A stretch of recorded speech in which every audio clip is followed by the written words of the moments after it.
Good evening and welcome very, very much to Conversations, where I am pleased to welcome to the program two people from I guess originally from the Coalition Against the U.S. Intervention in the Middle East, but have also been involved in an organization, the War Crimes Tribunal activity that took place early here in 1992. And I'd like to introduce the guests and get into a conversation.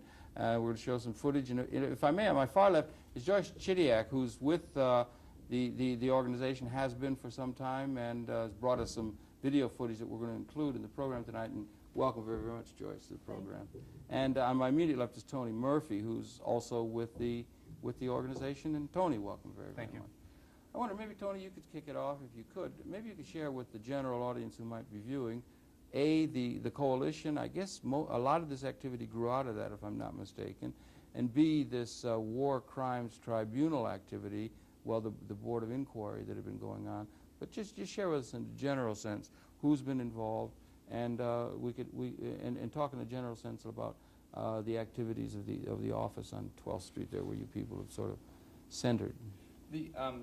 The Commission of Inquiry grew out of the coalition. The coalition formed around the war very early on in August, when it was clear, in August of 1990, when it was clear that something was going to happen with Iraq.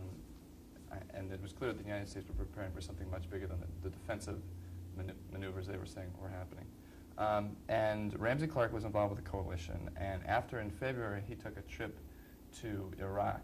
At the height of the bombing, it was between February 2nd and the 6th or 8th, I can't remember which, he came back and the decision was made to initiate the Commission of Inquiry for a U.S. War Crimes Tribunal. Yeah, he made that Nowhere to Hide, that video got around quite a bit in the country. Yeah, that was a result of that trip. Yeah. It was shot by a filmmaker, John Alpert, who also is working on a video of the final War Crimes Tribunal. Ramsey Clark has done that, if I may just say so. He's done that. He's been on the spot at places. He was there days after the bombing in Libya and other places. He's really documenting the abuses of use of American power better than anybody else, perhaps, that we can identify. Yeah, and recently he went to Haiti. Yeah, Haiti. In his most recent trip, and right before the tribunal, he went to Iraq. So we were all trying in that coalition and then the other activities to try to stave off the war itself that was building up, this awful war that was building up and then was finally launched. And I guess the War Crimes Tribunal, they had a series of inquiries on an international scale. Maybe you could talk to it, Joyce. And they had a 19-count indictment or something. This is after the war was so fought, so from the American traditional perspective, so successfully with the use of the high technology. There was a great deal of loss, and there were a great many war crimes committed by the United States in the perpetration of that war, no, Joyce? Yes. Yeah. That's very true, and it's a fact that has been hidden by the U.S. government with a compliant media going along. Yeah. But also I think it's important to mention, because this has suddenly disappeared from the face of the earth, the fact that here in the United States, hundreds of thousands of people took to the streets to protest the U.S. war on Iraq, and around the world as well, as a war that the people of this country had no interest in, as a war for expansion and for profits, and in no way to help the Arab people. I'm an Arab American, and you look at what happened to Kuwait that the U.S. said it was defending. Kuwait has been totally decimated by this war, and the Arab people have lost so much. 5 million Arab refugees because of this war, with the per capita income plummeting throughout the Arab world. And who's benefited? The people in Washington, and the banks, and the oil companies have benefited. Yeah. So I think we need to make the record by saying that people around the world were not for this war, despite what the media and the government here says. Yeah. And those of us who took to the streets and showed our opposition once the war was over, we felt that it was very important to point out to the people of this country and the world that this was not a high-tech war. This was not a Nintendo game. This was a massacre. Yeah. And this government planned it and carried it out in conjunction with its allies. And we were out to expose that and make the record and show that the people of the world, and this may sound like a very bold thing to say, but say it. The majority of the people of the world were against what the U.S. did. The people, not necessarily the people, governments that are compliant the workers, to... the peasants, Yeah, the intellectuals uh-huh. were against what the U.S. government did there and are revolted by it and stand firmly on the side of exposing U.S. war crimes. Yeah. Now, on February 29th, after hearings in over 20 countries, Yeah, let's go through that. The hearing. You had hearings and people went out around the world. There were people from around the world that were involved in these hearings gathering evidence, right? absolutely, in Yeah. Europe, in Africa, in the Middle East, in Asia. 30 hearings total. Yeah, 30. spell it out. How many hearings? 30 were- hearings total outside the United States, and 20 hearings total outside the United States, and 30 hearings in the United States. And some had more than one, like Turkey had 4, England had 4. Yeah. So I mean, that was the level of popular support that these places had, and to show you, government versus people, in Turkey, they had 4 hearings, and some of them were under extreme pressure by the government, facing off the police in Turkey, trying to hold them in Kurdish areas, which is really in the news right now. Trying to hold them in Kurdish areas where there was brutal repression by the government, and they successfully held them anyway. Mm-hmm. And so this thing went on around the world. They were doing that. It went on for a number of months, gathering firm evidence. But it was built on a bill of particulars. There were 19 specific charges that were brought and named in the indictment, as it were President Bush and Colin Powell and Mr. Cheney and the people who were primarily responsible for this Iraq War. They were being indicted by this War Crimes Tribunal, right? That's right. And after the war, Ramsey drafted a letter to each of them saying, "You were found guilty on 19 counts of war crimes on February 29, 1992. Well, it was good because it was a formalization of gathering the evidence to this effect. And it's good to underscore the fact that this really did represent what, as you say, the majority of the people, perhaps around the world, and even in this country now, where there was such support at the very end of the war. We had finally done, supposedly, something that we had won. They had great parades down Broadway and that sort of thing.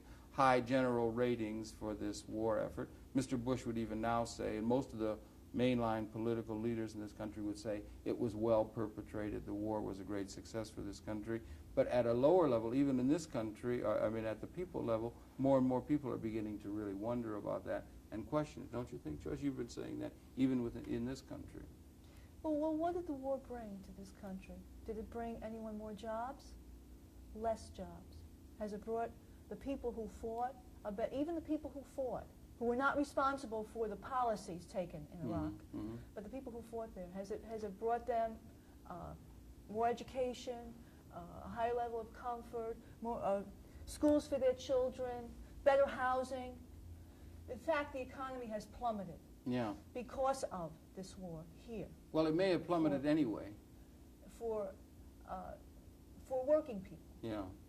Well, it may have plummeted anyway, but in Chicago, homeless activists and resistors leagues say that the figure that they're coming up with is that almost a third of the new homeless in Chicago are Gulf War veterans. Good That Lord. sounds like a very high figure, but they have talked to Gulf War veterans who are out on the streets, who don't have homes, and it's definitely something that's happening, and that's why one of the reasons people are beginning to really have some discontent about this war. Yeah, about that war here now, even though that they have that euphoria of this patriotism that they try to stir up by a war and the that press sort of concentrated on support the troops, but when it came down to it, there's troops out on the street now. Yeah.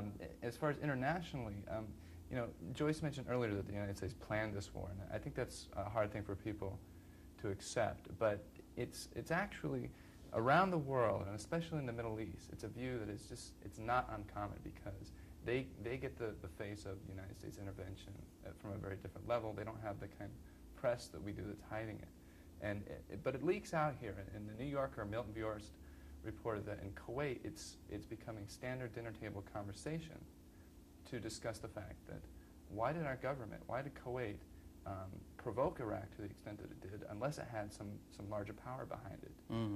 So this is just a common view there now. Yeah. It's not considered a radical thing. It's not considered a conspiracy theory. It's just a recognition of the role that the United States plays in that region, which is to have hegemony over the oil resources.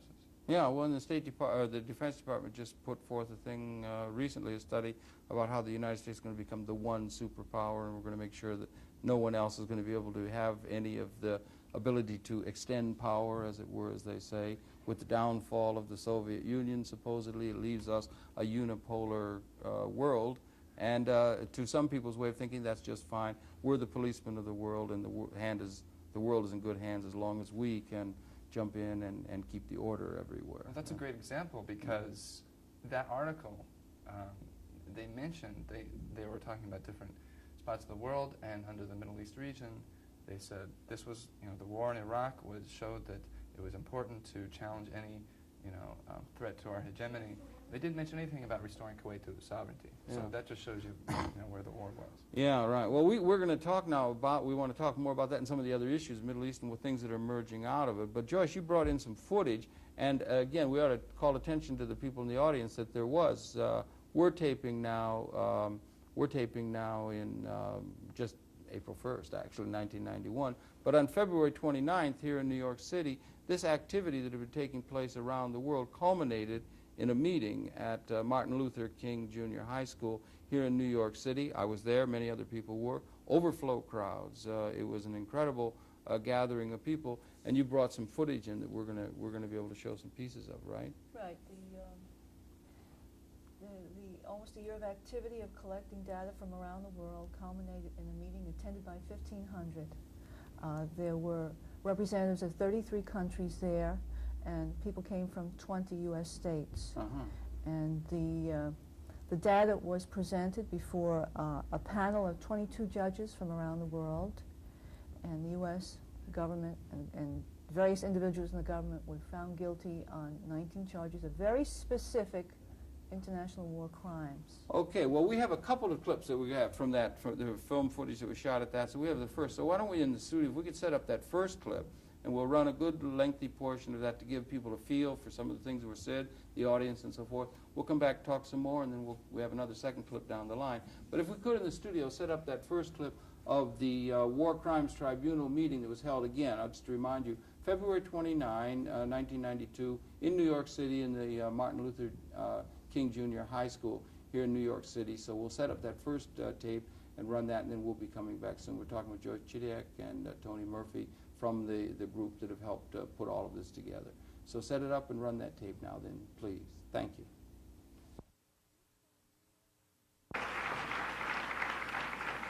This tribunal, this world effort exists because there is a hunger for the truth, and we should never underestimate the historical significance of that, of truth.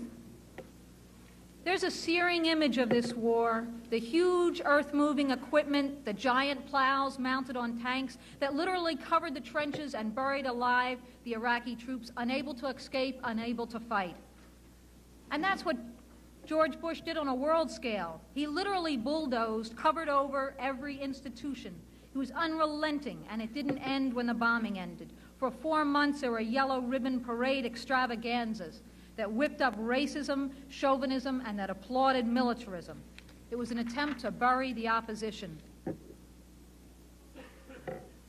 A year ago, we began an international effort to dig out the truth on this war. All that was hidden, suppressed, bulldozed, covered over, all the lies. And we set up an International Commission of Inquiry on U.S. war crimes. It was an effort initiated by Ramsey Clark. There was research.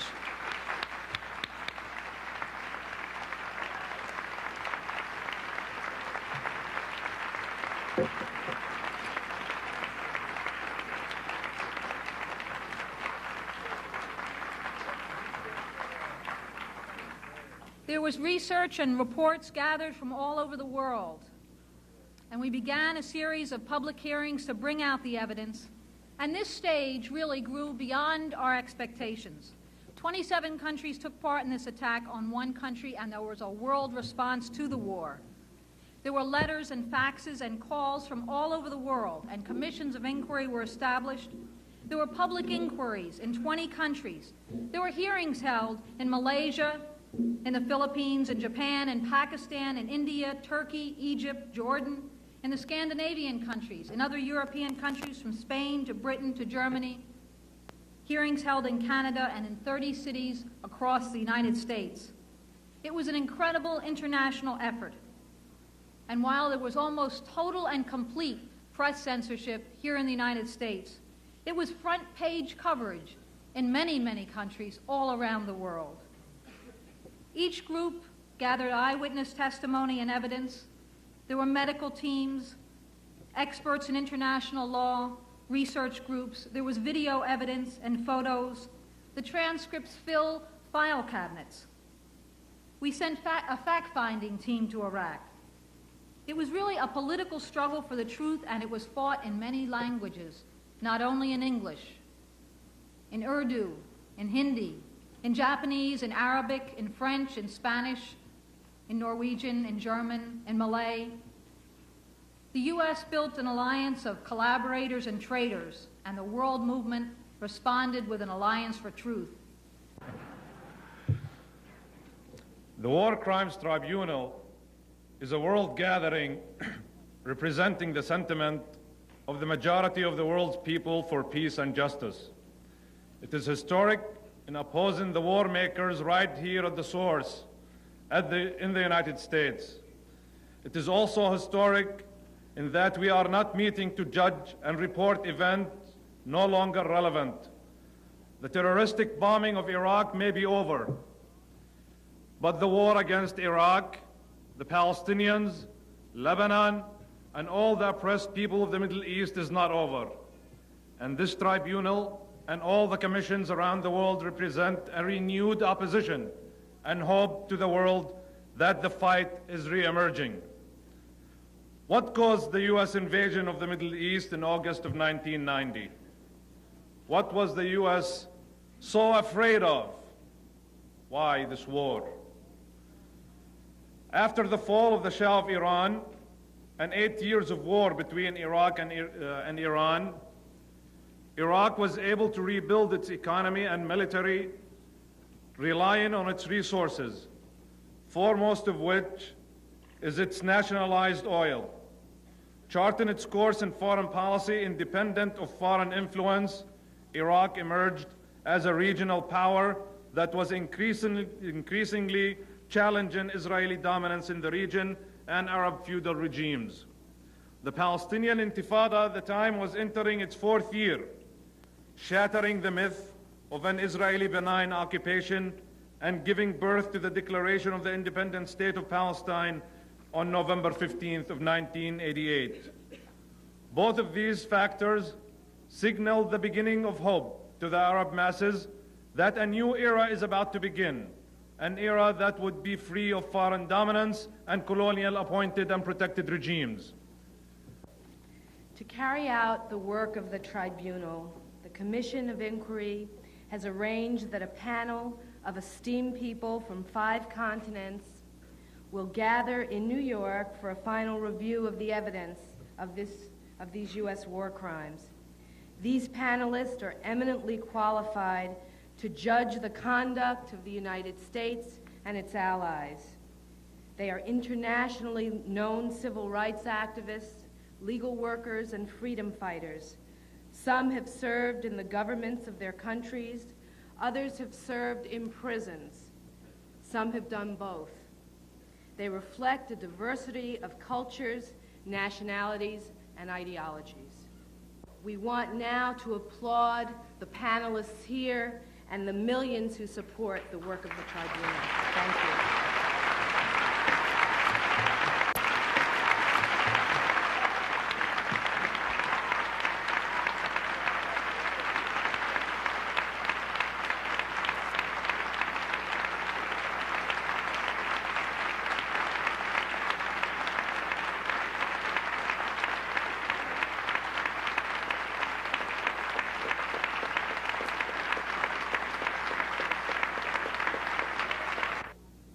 Talking about the bloodiest use of superior technology against life in history.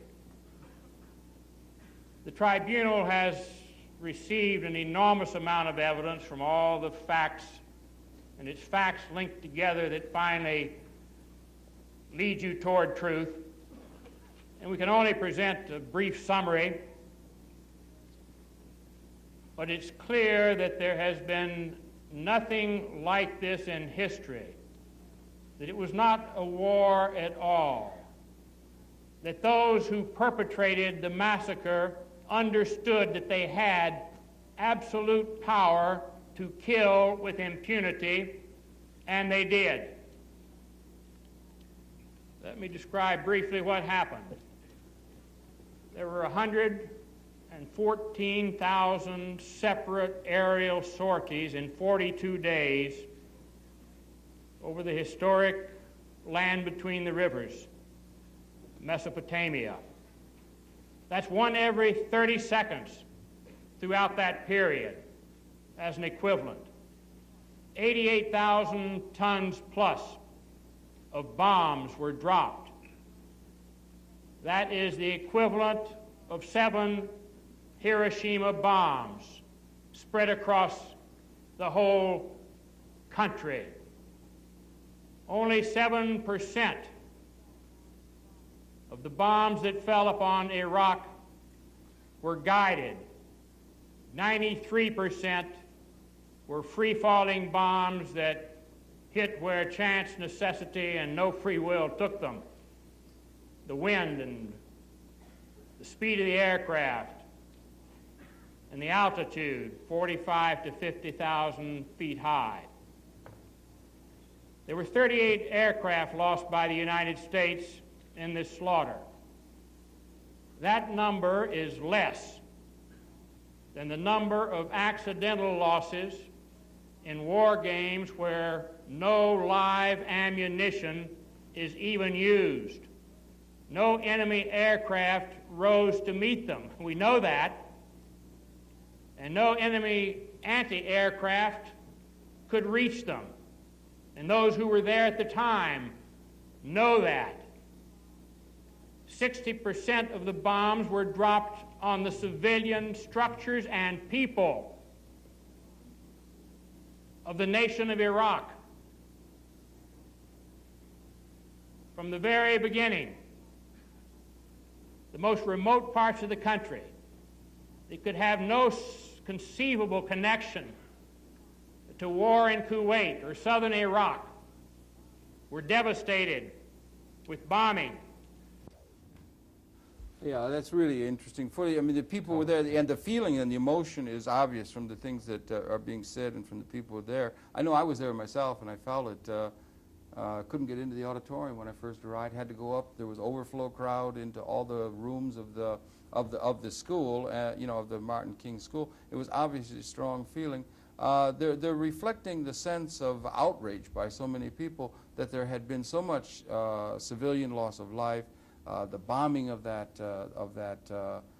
shelter in Basra, I think it was in Basra, was was it in Baghdad? Right. It was in Baghdad, but that was particularly bad. And other things, you know, the enormity of it came out and begins to put a chink in the armor of people saying we were using all smart bombs. Most of those bombs were pretty dumb, and a lot of civilian people were lost. I mean, a lot of civilian casualties were lost.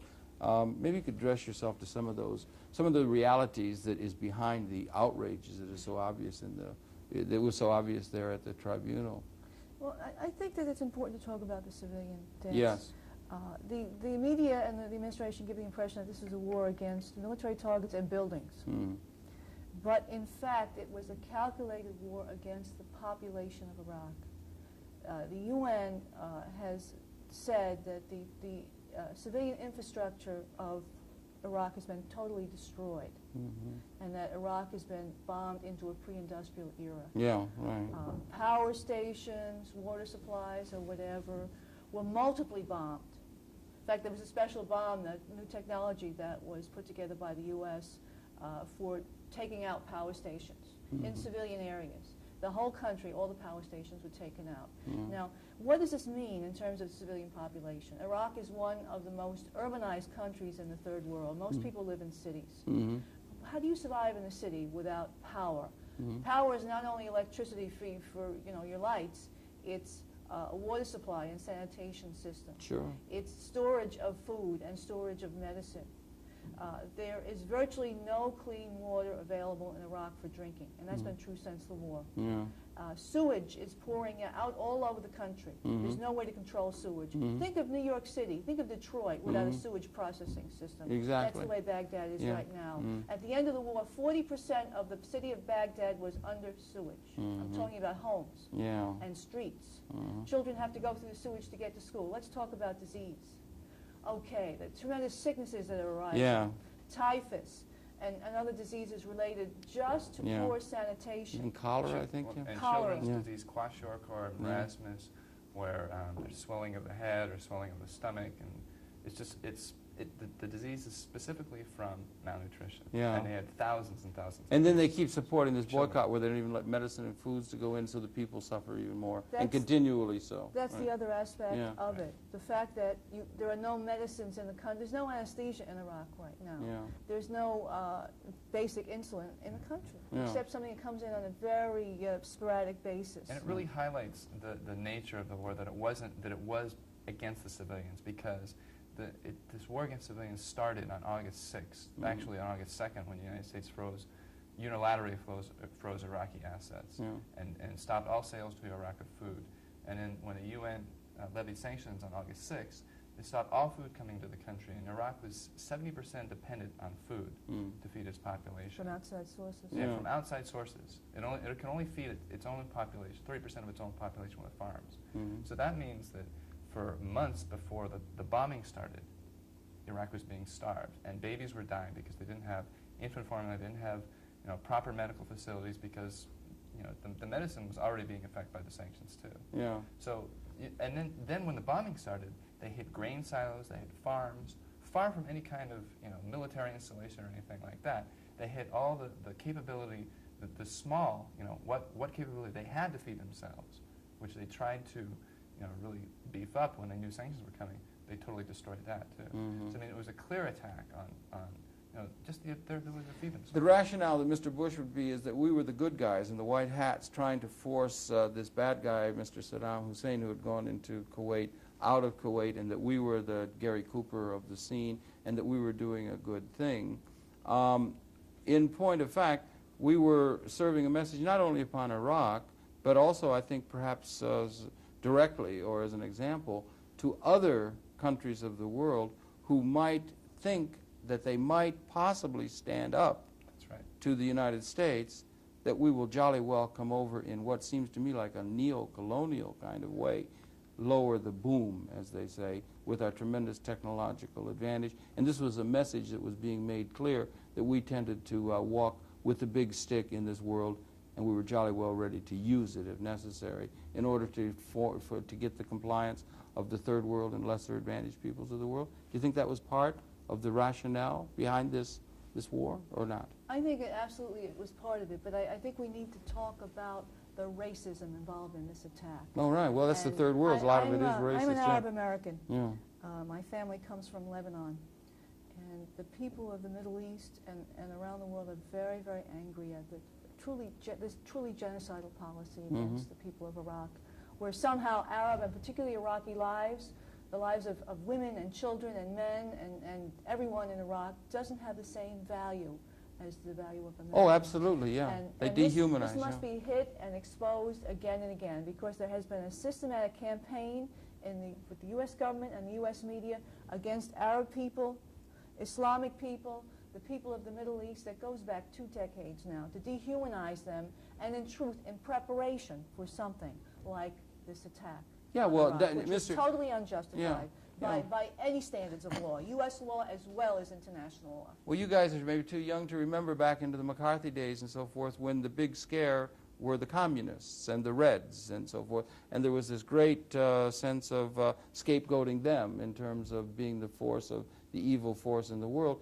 It was even Vice President Quayle has even said that the new people that the United States, leading this coalition of people of first world prominence and high-wage countries and so forth, the main people that they're going to be able to target are the Arab and the Islamic people particularly. You got 1 billion people of the world that adhere to Islam, and they have begun the process, or they have begun Well, they did in Palestine. They dehumanized. The Israeli people have dehumanized the Palestinians in order to be able to enact the policies that they have. I don't think the Israeli people have dehumanized Well, the Palestinians. governments they that think be. that the U.S. and Israeli government Yeah. working together have worked to dehumanize the Palestinians. And then they have in turn done this against the Arab peoples and Islamic people in general, trying to dehumanize them and put them on a lower scale in order to have someone to hate. And the ironic thing is, when you look at the way the war was conducted, who was uncivilized? I mean, they made statements to the effect of, well, Iraqis don't, you know, have the same value on human life that we do. Yeah, this They kind of don't- thing. That yeah. kind of thing. And we were bombing civilians. We bombed the Ala Maria bomb shelter, for Mhm. instance. We killed 1,500 people in one attack with that bombing. Women and children, almost exclusively Almost women and children. exclusively. That's right. Obviously not combatants. Yeah, obviously not combatants, and it speaks very, very There's no mistake. It speaks very, very poorly. We now hear, as you and I talk, at the beginning of April 1992, we're coming into an election year. We have tremendous difficulties. The economy, the Japanese market is now under 18,000 on the Nikkei average. There are problems in the economic sphere. We've been suffering this long recession, which could go into depression. Some people see that. We have tremendous problems. And the United States claims to be a world leader, but doesn't have a moral vision or an economic, moral, or political vision that allows them, in order to really be recognized by the mass of the people of the world, as a leader that would be worthy of emulating, if you understand what I mean. One could feel better if we were supporting the United States if they had a moral vision that could address themselves to the needs and inclusive needs of some of the disadvantaged people of the world, but the gap between the advantage and disadvantage is increasing, and all they're going to impose upon the world is elemental human greed. And this is not going to work in terms of our trying to set a standard for the world, if you understand what I'm saying. Well, this same government that's murdered so many in Iraq is also responsible for dismantling as much as it can of the gains of the civil rights movement. Will not discipline in any way killer cops that run through the black community, shooting black and Latino youth at will. In fact, this is encouraged. And the economic attacks in this country have implanted themselves first and foremost on black, Latino, and other oppressed people, as well as white workers. And there's a war against the poor. Yeah, and right. it's at home and it's abroad as well. Yeah, and that's the enemy right. is in the same place. Yeah, all right, It's in the White House. Well, that all comes back, and it's in the White House and in high places, as far as the society is concerned.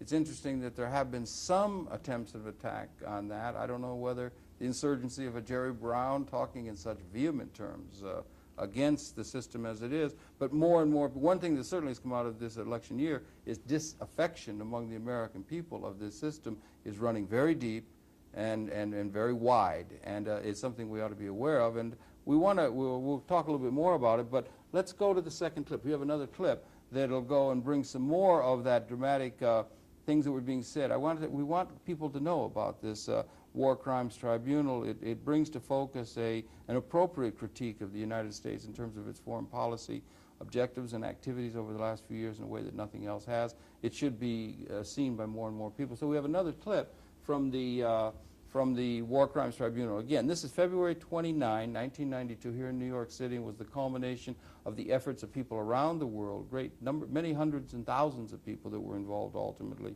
in trying to bring to court, as it were, or to the bar of justice, the United States government and the people who have perpetrated what is seen by many to be war crimes against those people. It's beginning to redound even into this country. So let's set up the second tape and run that now then, please, and then we'll come back and round this out. Again, talking with Joyce Chidiek and Tony Murphy from the coalition. Okay, set up the tape and run it now then, please. Thank you. The judges have been discussing and debating this document. It was drawn up yesterday. They've made changes, discussed it as they were working on it here today, and each of them here have signed it. So let me ask Deborah Jackson, a U.S. representative. She's the first vice president of the American Association of Jurists, which is a body of attorneys, judges, and legal scholars from South and North America and the Caribbean, and she's a former national director of the National Conference of Black Lawyers, to read the judgment from our panel.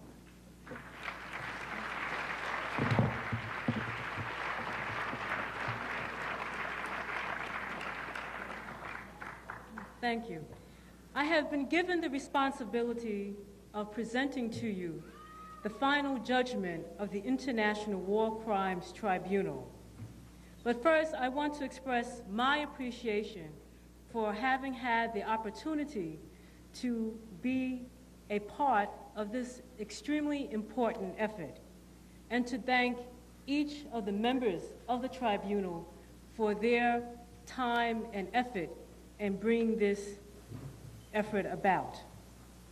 During the past several days, members of the tribunal, who you've heard described in some detail, represent a wealth of international and national experiences in the struggle for the most basic and fundamental human rights. They exchange views and discuss the information which have been presented to us. After careful and full deliberation, we present the following.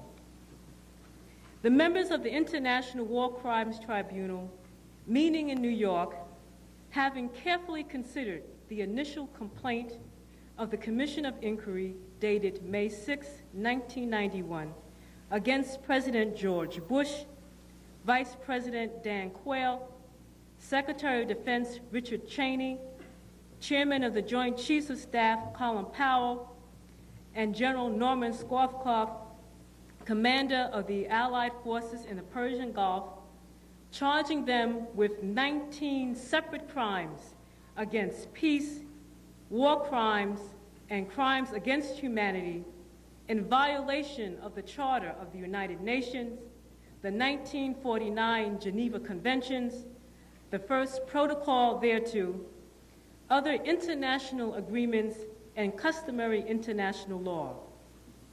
Having the right and obligation as citizens of the world to sit in judgment regarding violations of international humanitarian law, having heard the testimony from various commissions of inquiry hearings held within their own countries and or elsewhere during the past year, and having received reports from numerous other commission hearings which recite the evidence there gathered, having been provided with documentary evidence, eyewitness statements, photos, videotapes, special reports, expert analyses, and summaries of evidence available to the Commission, having access to all evidence, knowledge, and expert opinions in the Commission files or available to Commission staff, having been provided by the Commission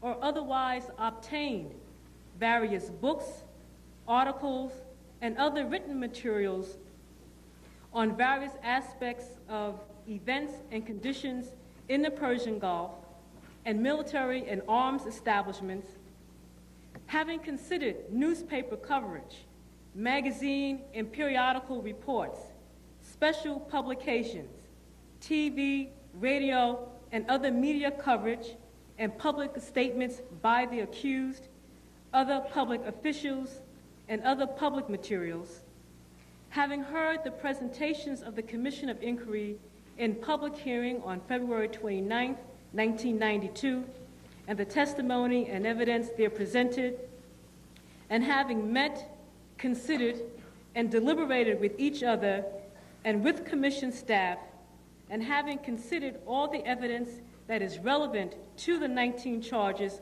of criminal conduct alleged in the initial complaint, the International War Crime Tribunal finds each of the named accused guilty on the basis of the evidence presented against them.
I gather from your response that you agree with the members of the panel, and that each of the 19 separate crimes alleged in the initial complaint, which is attached to the judgment, have been established to have been committed beyond a reasonable doubt. The members believe that it is imperative, if there ever is to be peace, that power be accountable for its criminal acts. And we condemn in the strongest terms those found guilty of the charges herein. We urge that the Commission of Inquiry and all people to act on the recommendations that have been developed by the Commission to hold power accountable to and to secure social justice on which lasting peace must be based. These are our recommendations. The members urge the immediate revocation of all embargoes, sanctions, and penalties against Iraq because they constitute a continuing crime against humanity.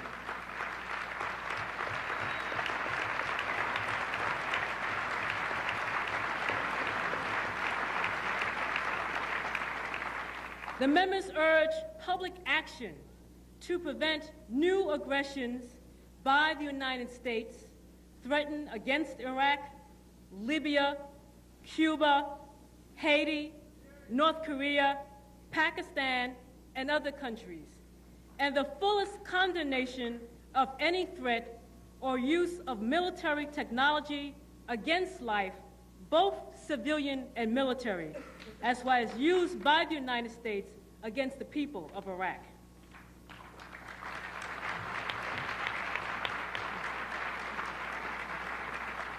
The members urge that the power of the UN Security Council, which was blatantly manipulated by the United States to authorize illegal military action and sanctions, be vested in the General Assembly.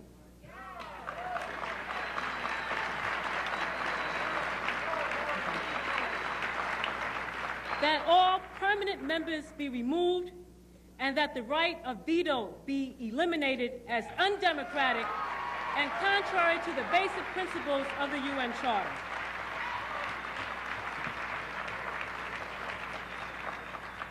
Finally, the members urge the Commission to provide for the permanent preservation of the reports, evidence, and materials gathered to make them available to others and to seek ways to provide the widest possible distribution of the truth about the U.S. assault on Iraq.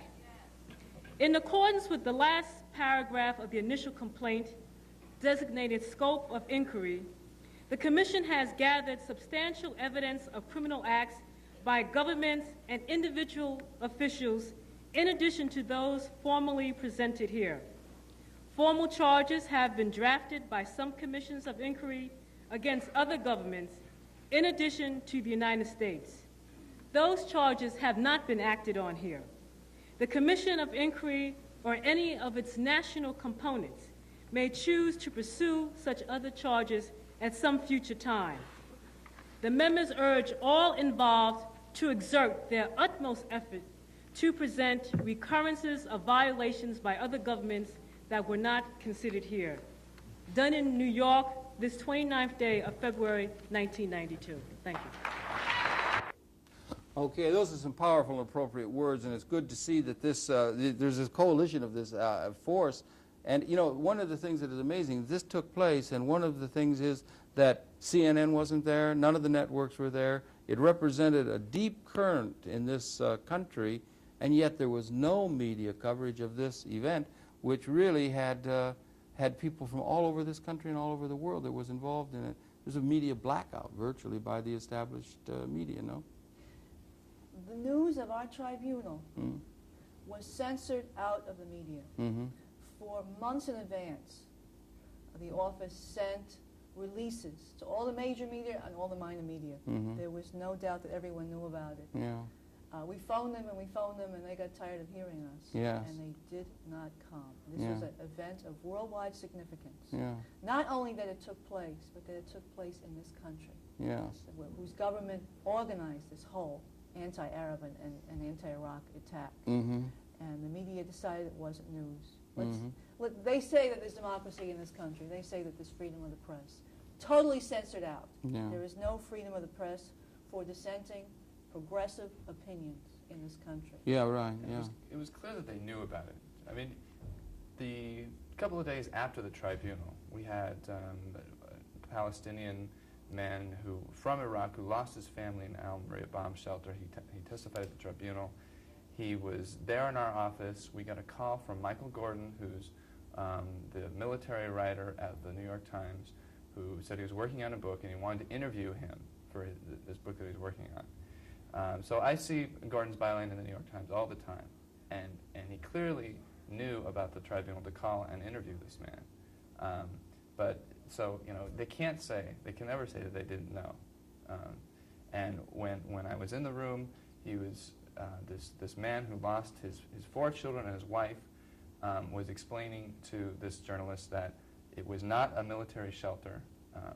And, you know, Gordon wouldn't believe him, and I left the room and I went to do something. I came back and he was still explaining this. Mm-hmm. You know, having suffered this loss, having to explain to this person that you know, the government was wrong, that it was not a military shelter. Yeah. Well, it's hard to know. It's just that the people seem to be, particularly, let's say February, that the people in power have been so in power that the concentration of wealth and ownership of technology is so marked. The upper 1% probably own 41% of all the assets in the country.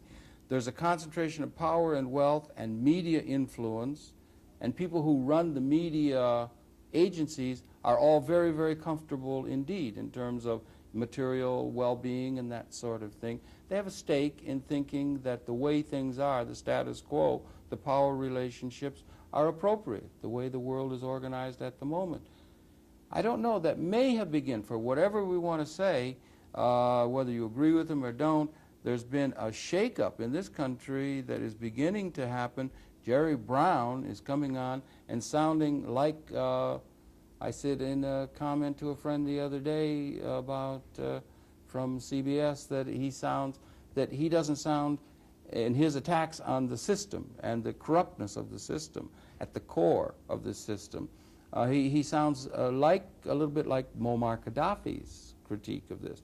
Muammar Gaddafi is less intense than Jerry Brown, sometimes in his attacks, or some of the well-chosen words of Mr. Ramsey Clark that we had in our film there, that shows that there is a criticism, root and core of this system, and there is a widespread discontent that's becoming the leitmotif, in fact, the main motif, main theme of this election year, that people are disenchanted, domestically and internationally. And it seems to me this tribunal activity touches that, or was perhaps ahead of the wave in terms of addressing that issue.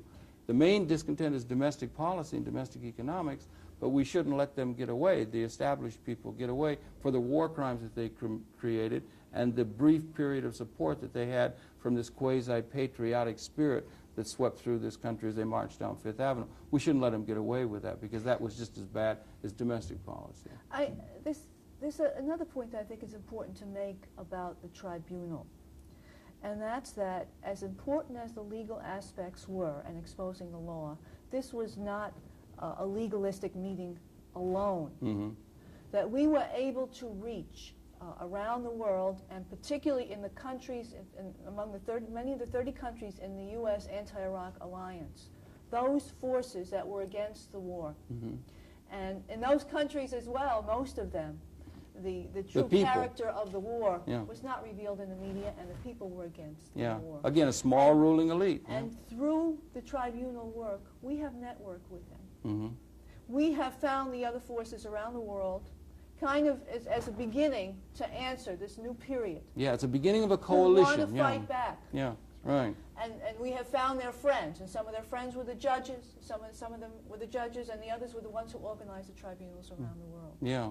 And our tribunal, for instance, the final document condemning the U.S. government, did not just confine itself in merely a legalistic way to Iraq, but our final document came out against U.S. aggression anywhere, against Yeah. Cuba, Mm-hmm. against Haiti, Mhm. against Libya, against Mhm. North Korea, against the Philippines. Mm-hmm. And we feel that this is very important. Yeah, against anywhere where they might possibly stand up and not kiss the hem of American power. Absolutely. Yeah, Or the right. fact that even now that the U.S. government has provided all the weaponry that Turkey is using against the Kurds. Mm-hmm. There's no major outcry among government officials Mhm. when Turkey, one of its key allies in the Middle East, Mhm. oppresses the Kurds as it has for decades now. Well, yeah, the very callous Metternickian kind of geopolitique, realpolitik kind of thing, that the only thing that counts is power out of the end of a gun, is beginning to be called into question. Moral principles, economic vision, principles of justice have geopolitical meaning in terms of the world. And it's becoming more and more evident that the United States, claiming its leadership, military and tremendous economic power, doesn't have the moral or the visionary leadership that is really required for a position of real world leader that is trying to, Many aspire of us to. feel, Yeah. so everyone's making their own decisions about how to vote, but Yeah. many of us feel that in the long run and the short run as well, the only thing that can guarantee social change even more in this period is an independent movement of the people. Uh-huh. And the tribunal was part of that, and Yeah. networking around the world. Yeah, yeah, yeah. And we have an office here in New York, Yeah. and we've already written one book Mhm. detailing U.S. war crimes. You've written that, yeah, you talked about that. We're That's working coming on out. a video on the tribunal, which would be available, Yeah, right. and you can contact us. Yeah, right. Tell them where it is right now, why don't you, Do you want to give it? Or we can put it up on the screen and that. Yeah, why don't we do We can put it up on the screen where they can get in touch with you, the phone and the address and so forth. For materials, for follow-up, and Right. for anything else that we're That's right. doing is the next stage. Yeah. And we're coming up. We're also coming out with a second book too. Yeah. The first book, which is out now, is a compilation of all the speeches, things that came out of the different tribunals that were held around the country and some around the world. Mhm. We're coming out with a new book, which is authored by Ramsey Clark, and in a point-by-point way, it goes down to 19 charges and factually proves each charge. Yeah. So it's very to the point, and it's very very cogent, and really spells out exactly how the United States did what it did. If anybody has any doubts about that the United States would commit a war crime. Yeah, it's amazing the degree to which you get from feedback from various people from around the world, the degree at which among the people, among the masses of the people of the world, people who are in touch with the masses, you say, how favorably the name of Ramsey Clark resonates among the masses. I think he may have some people in these client state government apparatus and elite who may have some question with his critique of things, just as our elite would have question with his critique of things.